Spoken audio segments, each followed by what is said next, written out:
My name's Oren Walters, Afronaut, part of Bugzintheattic. I got started in the music via sound systems.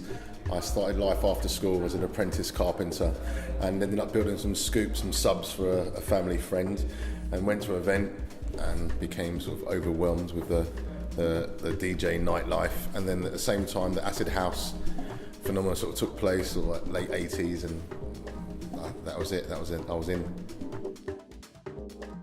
I think everyone's first bit of DJ equipment would be like the MRT 60, I think it was, a phonic mixer I got, and then from that, progressed to me and my school friends, or my friends who I grew up with, we chipped in and bought some Techniques 1200s, and then that was the first sort of DJ sort of equipment, and then from that progressed to a Roland W30 keyboard sampler, which we all sort of chipped in and bought, and then progressed from there really.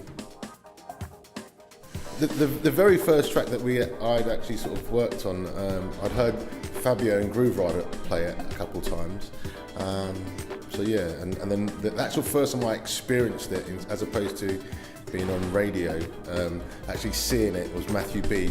I can't remember the club, I think it was,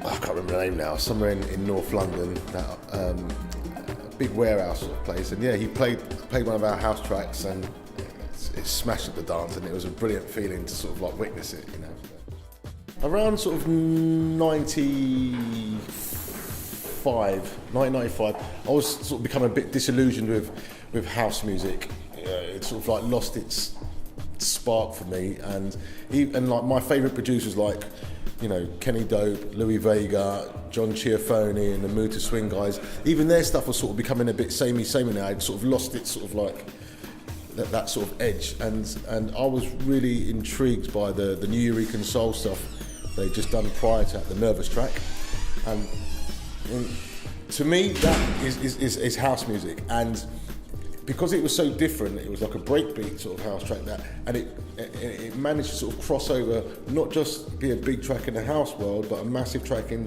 the jazz sort of scene, the fledgling acid jazz sort of scene. It was big on the break scene, in the hip hop scene. I wanted to make music like that and sort of cross over and stand out sort of thing. So at that sort of time, Phil Astro, I was working with him as Black and Spanish, and he'd introduced me to Seiji, who's doing stuff for Reinforced Records, drum and bass.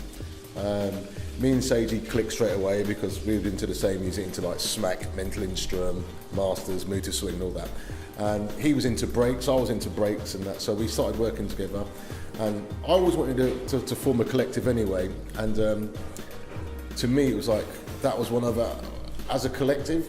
It was one of the way our sort of inroads to sort of break down the sort of like the clickiness of the house sort of fraternity and the drum and bass fraternity sort of things. Like, you know what, we just rolled together as a squad and we're going to do this completely different to what everyone else is doing. And so it just sort of grew from there. And that was probably around 95, 96. Yeah, probably Booty Lala, but like things like Loose Lips and the Transcend Me track that myself and Melissa Brown done. Kaidi's album, his first 12 and his first album, they're sort of like quite popular sort of Bugzintheattic tracks. We've had a little bit of a hiatus. We've been out the loop for about 5 years, but individually everyone's still been sort of doing stuff, but as Bugs we haven't done much. But yeah, so come August, September, that'll be like 22 years. So we've over the sort of 5 or 6 studios that we've had in that time. I just recently came across some old Apex half-inch tapes and a bunch of stuff on there. There's been hundreds of unreleased remixes and dubs and things that we haven't, it's never came out, or things that just got overlooked or forgotten about.